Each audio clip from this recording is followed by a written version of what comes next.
제가 상담하면서 가장 많이 수술 불가 판정을 내리는 분야가 바로, 물론 적합한 분들이 하면 간편하면서도 만족도가 아주 높은 수술 중 하나인데 해서는 안 되는 케이스가 있어요.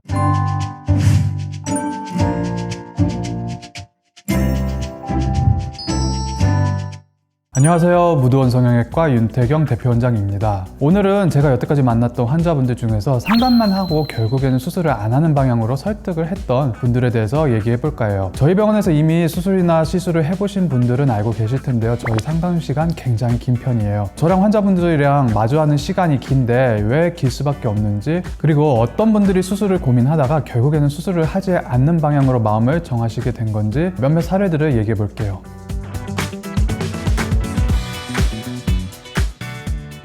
제일 먼저 떠오르는 분은 풀페이스 지방 이식을 하고 싶다고 오셨던 예쁘장하고 앳된 얼굴의 20대 초반 여성분이에요. 인터넷에서 지방을 넣어주면 오히려 얼굴이 작아 보일 수 있다는 얘기를 듣고 찾아오셨어요. 물론 진짜로 작아지지 않지만은 좀 입체적으로 잘 살려주면은 작아져 보일 수가 있어요. 이마나 애플존 이런 볼륨이 필요한 곳들 잘 채워주면은 이게 막 평면 TV 같이 이렇게 넙대대한 분들은 오히려 윤곽이 잡히면서 입체적으로 오미조미해 보일 수가 있어요. 그런데 이분은 20대 초반 어린 나이에 이렇게 평면적인 얼굴도 아니었고, 이마는 워낙에 좀 볼록하게 잘 나왔었고, 이 중안면부는 아직 젖살이 다 안 빠져가지고 지방을 안 넣어도 전체적으로 볼륨감이 차다 못해서 넘치는 정도였어요. 근데 여기에 지방을 또 넣게 되면은 너무 과해지겠죠. 그래서 지금 베이비 페이스 너무 예쁘고 말리는 이유도 잘 설명해서 돌려보냈었는데요. 그러고 나서 이제 몇 년이 흘러서 이제 20대 중반이 되셔가지고 최근에 저희 병원에 다른 걸 좀 받으러 오셨어요. 지금은 이제 젖살도 많이 빠지고 성숙해지셔가지고 차트 보기 전에는 사실 못 알아봤어요. 아무래도 수술도 안 하다 보니까 잊어먹었는데, 그때 이제 얘기하시기를 정시에 말려줘서 너무 고맙다고 말씀해 주셔서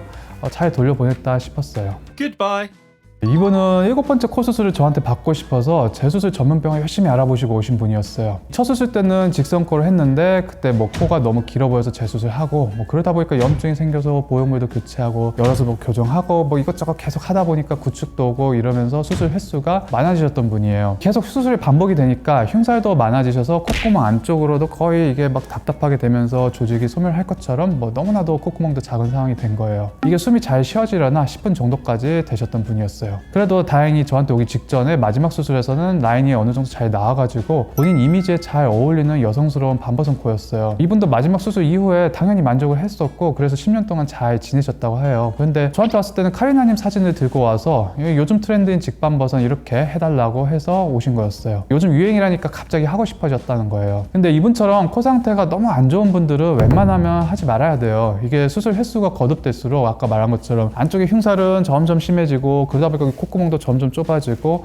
또 최악의 경우에는 구축코도 생길 수 있고, 이런 모든 가능성이 다 열리게 돼요. 그래서 재수술을 여러 번 하신 분들은 어느 정도 안정된 결과가 나오면 거기서 끝내야 돼요. 물론 라인이 누가 봐도 뭐 이상하고 스트레스가 심할 정도면은 수술을 또 고려해 볼 수는 있는데, 이분은 그게 아닌 케이스였거든요. 그래서 이분은 사진으로도 보여드리고 또 CT 찍은 거 소견도 잘 설명해 드리면서 거의 한 30분 동안 상담 열심히 설득했던 것 같아요. 수술을 해라 설득이 아니고 하지 말라고 그렇게 열심히 설득을 했어요. 결국에는 설득되셔서 안 해야겠다고 하시긴 했는데, 그 뒤로는 사실 어떻게 됐으려는지 모르겠네요. 잘 지내셨으면 하는 생각이 듭니다. 이분 이야기를 하면서 꼭 말씀드리고 싶었던 것이 있어요. 뭐 트렌드 당연히 중요하죠. 우리가 뭐 자주 먹는 음식만 해도 그때그때 트렌드가 다 다른데 어떻게 뭐 성형이라고 해서 없겠어요. 근데 이 트렌드 따라서 성형을 하다 보면은 죽을 때까지 성형하고 회복하고 이렇게 하면서 살아야 돼요. 사람 몸은 찰흙이 아니죠. 불필요한 수술은 몸도 마음도 망가뜨릴 수 있어요. 트렌드를 따라가기보다는 본인에게 가장 잘 어울리는 모양을 전문의와 함께 찾아내는 것이 중요하다. 꼭 기억해 주세요. 이거는 사실 임팩트 있게 어떤 한 분만 기억난다 이런 건 아니고, 제가 상담하면서 가장 많이 수술 불가 판정을 내리는 분야가 바로 콧볼 축소예요. 물론 적합한 분들이 하면 간편하면서도 만족도가 아주 높은 수술 중 하나인데 해서는 안 되는 케이스가 있어요. 이분은 콧구멍이 퍼져 있는 게 아니고 콧구멍 자체는 작은 편인데 이 콧볼의 피부 두께가 돋보이게 두꺼우다 보니까 콧볼을 줄이고 싶다 이렇게 생각을 하시는 분이었어요. 그런데 콧볼 축소는 콧구멍의 사이즈를 줄여주거나 아니면 볼록한 모습을 오목하게 좀 모아주는 수술이지 콧볼 자체의 피부 두께를 줄이는 수술은 아니에요. 이런 분들이 만약에 축소를 한다면은 콧구멍이 뭐 사이즈만 줄어들고 콧볼 두께는 그대로 있어서 오히려 상대적으로 콧볼 자체는 두꺼워 보이고 답답해 보일 수가 있어요. 그래서 코 전체가 더 답답하고 주먹코 같은 느낌을 받기가 쉬워요. 이분뿐만 아니라 같은 케이스 대부분의 분들 이렇게 상담 때 설명을 해드리면 잘 이해하시면서 수술 단념하시고 귀가하시는 것 같아요. Goodbye. 눈 밑과 얼굴살이 많이 처져서 하안검과 안면거상을 생각하고 오신 분이 있었어요. 하안검이야 말할 것도 없이 중년분들이 하면 만족도가 아주 좋은 수술이에요. 저희 장모님도 해드렸었고 장인어른도 조만간 할 예정인데요. 어쨌든 그 얼굴의 처짐 또한 이분은 50대 치고 너무 처져가지고 안면거상 또한 하면 좋을 것 같았어요. 그런데 알고 보니 이 혈소판이 산만이었어요. 혈소판은 이 혈액이 응고되는 데 작용하는 피안의 성분이고 이게 보통은 15만을 넘겨요. 근데 3만이면 아주 비정상적으로 출혈이 일어날 수 있고 지혈도 안 되게 돼버려요. 이분은 한참 낫기 때문에 더 물어보니까 평소에도 뭐 수술처럼 살을 째는 것도 아니고 단순 검사 목적으로 관을 삽입하는 시술만 해도 수혈 받으러 다닌다고 하더라고요. 생명과 건강에 필요한 행위라면 수혈을 해가면서도 필요할 수도 있겠지만 위험 목적으로 그런 위험을 감수하는 거는 좀 아니죠. 그래서 잘 말씀드렸고 본인도 원래 본인 몸을 잘 알기 때문에 잘 수긍하시면서 마무리를 지었던 기억이 납니다. 바이.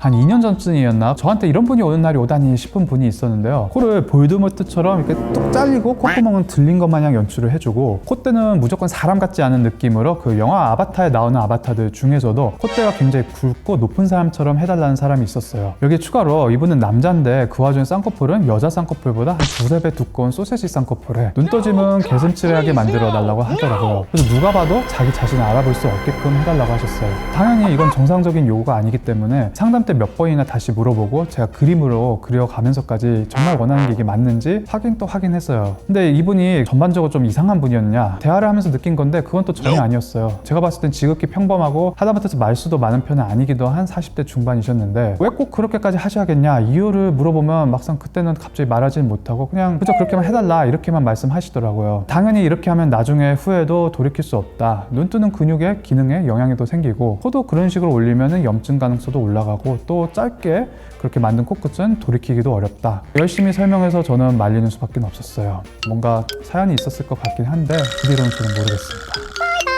오늘은 제가 그동안 만나왔던 분들 중에서 이분은 수술을 안 해야 되는데 생각났던 거 몇 분 얘기해드렸어요. 저도 무조건 하지 마라, 안 해주겠다, 이건 아니에요. 수술 이후에 본인이 느끼실 수 있는 만족도에 비해서 수술 자체만으로 환자가 감수해야 될 어떤 위험도가 너무 높거나 그때그때 성형 트렌드를 쫓아서 수술을 하는 경우라거나 아니면 성형수술을 본인의 의지가 아니라 다른 사람이 어떻게 했으면 좋겠다 이런 말들에 흔들려서 수술을 하려고 할 때 한번 잡아드리는 거죠. 보통 이렇게 하지 말라고 할 때 대부분 제가 어떤 의도로 말씀드린 건지 잘 이해하시더라고요.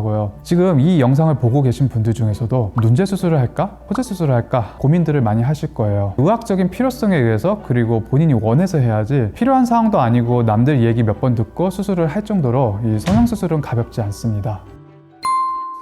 더 궁금한 내용이 있는 분들은 저희 무드원 성형외과로 문의해주세요. 전화도 가능하고 홈페이지 상담도 가능하고 카카오 상담도 가능하니까 편한 방법으로 연락해 주시길 바랍니다. 그럼 이상 무드원 성형외과 윤태경 대표원장이었습니다. 감사합니다.